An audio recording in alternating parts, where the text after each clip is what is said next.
ரொம்ப சக்தி வாய்ந்த கோயில்னு ஃபீல் பண்ணுறேன். கண்டிப்பாக வாங்க, விசிட் பண்ணுங்கள், நீங்களே அதை ஃபீல் பண்ணுவீங்க. சக்தி வாய்ந்த பெருமாள் தான் இதெல்லாம் நிறைவேற்றுறாரு. கோயிலுக்கு வந்து போனால் திருப்தியாக இருக்குது, ரொம்ப சந்தோஷமாக இருக்குது. சனிக்கிழமை வருவான், அமாவாசை அன்னைக்கு வருவான். இந்த மாதிரி டைம் எப்போ கிடைக்குதோ அப்போ வந்து கோயிலில் உட்காந்து போவேன்.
வணக்கங்க. இப்போ நம்ம எங்கே வந்திருக்கோம்னா ஸ்ரீ பத்மாசனி சமேத ஸ்ரீ சீனிவாச பெருமாள் கோவிலுக்கு தான் வந்திருக்கோம்.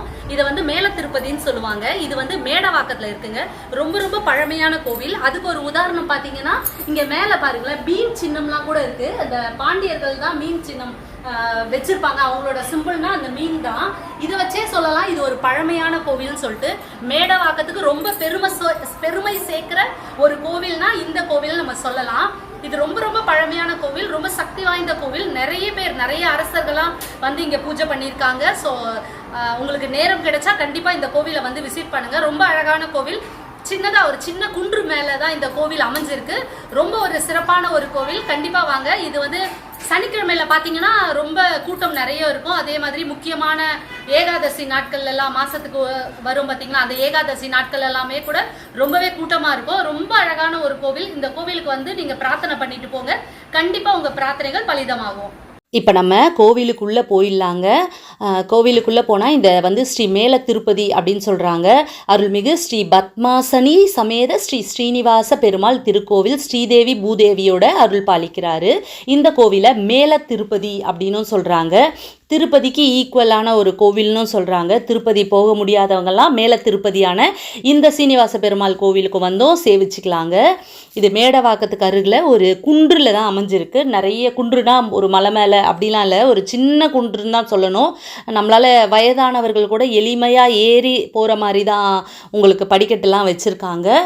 இங்கே வந்து இப்போ நம்ம பார்த்துட்ருக்கிறது வேணுகோபாலர் சன்னதியெல்லாம் பார்த்துட்ருக்கோம். இது வந்து 1400 ஆண்டுகள் பழமையான ஒரு கோவில். பார்க்கும்போதே உங்களுக்கு தெரியும் இது ஒரு பழமையான கோவில்னு.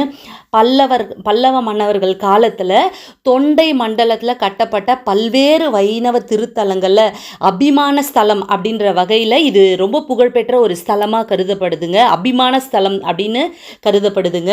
ஒரு அழகான குன்று மேலே, சின்ன குன்று மேலே தான் இந்த கோவில் அமைஞ்சிருக்கு. இங்கே நிறைய உற்சவங்கள் எல்லாமே நடந்துட்டுருக்குங்க. இந்த கோவிலோட வரலாறு அப்படின்னு பார்த்தீங்கன்னா, முகலாயர்கள் படையெடுப்பால் இந்த கோவில் ரொம்ப சிதிலம் அடைஞ்சி வழிபாடும் நின்றுடுச்சுங்க. அதுவும் இல்லாமல் மூலவர், உற்சவர் இந்த சிலைகள் எல்லாமே அதாவது முகலாயர்கள் வந்து உடைச்சிட்டாங்க.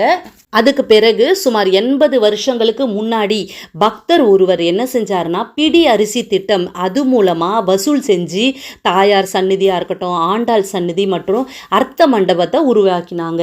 ஆனாலும் மீண்டும் வந்து அந்த கோயிலோட திருப்பணிகள்லாம் தொடர்ந்து வந்து தடைப்பட்டுட்டே இருந்துச்சு.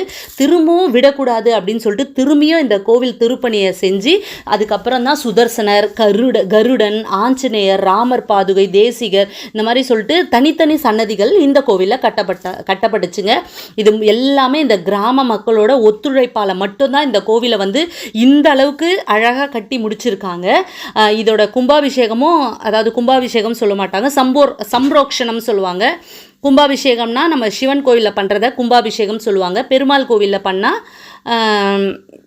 சம்ரோக்ஷணம் அப்படின்னு சொல்லுவாங்க. சம்ரோக்ஷணம் ரொம்ப வெகு விமர்சையாக பண்ணாங்க. ஆகம விதிப்படி இந்த சம்ரோக்ஷணம் வெகு விமர்சையாக நடந்துச்சுங்க. இந்த கோவில் வந்து பழமையான கோவில் அப்படின்னாலே நமக்கு வந்து அதுக்கு நிறைய பவர் இருக்கும் அப்படின்னு சொல்லுவாங்க. ஸோ அதை முன்னிட்டு தான் நிறைய பேர் சனிக்கிழமையில் பார்த்தீங்கன்னா இங்கே பயங்கரமாக கூட்டம் வரும்.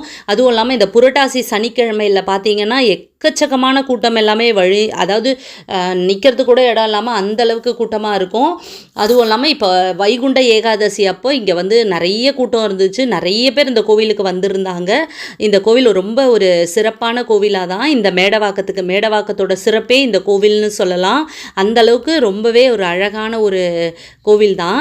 இந்த கோவிலோட பேரே எனக்கு ரொம்ப பிடிச்சிருக்குங்க. அதாவது பத்மாசினி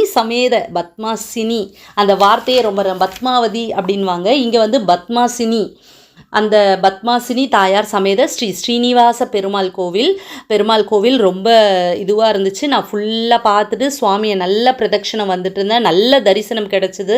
ஸோ எல்லாத்தையும் பார்த்துட்டு சுவாமியை நிறைய 3 முறை நான் பிரதட்சணம் வந்துட்டு அதுக்கப்புறம் பிரசாதம் கொடுத்துருந்தாங்க சக்கரை பொங்கல். ஸோ அந்த சக்கரை பொங்கலையும் சாப்பிட்டேன். ரொம்பவே நல்லா இருந்தது. என்னதான் இருந்தாலும் கோவிலில் கொடுக்குற சக்கரை பொங்கல் சொல்லவே வேண்டாம். அதை சாப்பிட்டுட்டு அப்படியே சாமியை கொஞ்ச நேரம் வேண்டுதல் பண்ணிகிட்டு இருந்தேன். நடக்கிறதெல்லாம் நல்லதாகவே நடக்கட்டும் அப்படின்னு சொல்லிட்டு பிரார்த்தனை பண்ணிக்கிட்டேன். எல்லாரும் நல்லா இருக்கணும், நாமும் நல்லா இருக்கணும், இதை வீடியோவை பார்க்குற என்னோடய சப்ஸ்கிரைபரும் ரொம்ப நல்லா இருக்கணும் அப்படின்னு சொல்லிட்டு என்னோடய பிரார்த்தனையும் இங்கே வச்சுட்டு வந்தேன். இந்த கோவிலை நான் ஆல்ரெடி ஒரு வீடியோ போட்டிருக்கேங்க. நான் யூடியூப் சேனல் தொடங்கின உடனே நான் போட்ட முதல் கோவிலே இந்த கோவில் தான், இந்த சீனிவாச பெருமாள் கோவில் தான். அதில் எனக்கு ரொம்பவே மகிழ்ச்சி.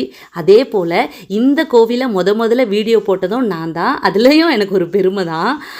ஏன்னா வந்து இந்த கோவில் எனக்கும் ஃபஸ்ட்டு, அந்த சுவாமிக்கும் என்னோடய சேனலில் தான் முதல்ல வந்தார். ஏதோ திமிரில் பேசலைங்க, நான் ரொம்ப மகிழ்ச்சியில் பேசுகிறேன். ஸ்ரீனிவாச பெருமாள் கோயில் இது ரொம்ப வருஷமாக இருக்குது. நான் இந்த ஏரியாவில் 20 இயர்ஸாக இருக்கேன். நான் வந்ததுலேருந்தே இது ரொம்ப பார்க்குறேன். நிறைய பேர் வந்துட்டு போகிறாங்க. ரொம்ப சக்தி வாய்ந்த கோயில்னு ஃபீல் பண்ணுறேன். கண்டிப்பாக வாங்க, விசிட் பண்ணுங்கள், நீங்களே அதை ஃபீல் பண்ணுவீங்க. சனிக்கிழமை வருவான், அமாவாசனைக்கு வருவான். இந்த மாதிரி டைம் எப்போ கிடைக்குதோ அப்போ வந்து போயிடலாம். திருவாரூர் உங்கள் ஊர் திருவாரூரா? எங்கள் ஊர் திருவாரூர். பையன் வீட்டுக்கு வருவான். வேறு எப்படிலாம் இப்போ இந்த பெருமாள் கோயிலுக்கு வருவோம். கோயிலுக்கு வந்து போனால் திருப்தியாக இருக்குது, ரொம்ப சந்தோஷமாக இருக்குது. எங்கள் பிள்ளையும் இந்த ஊரில் வந்து குடியிருக்கு.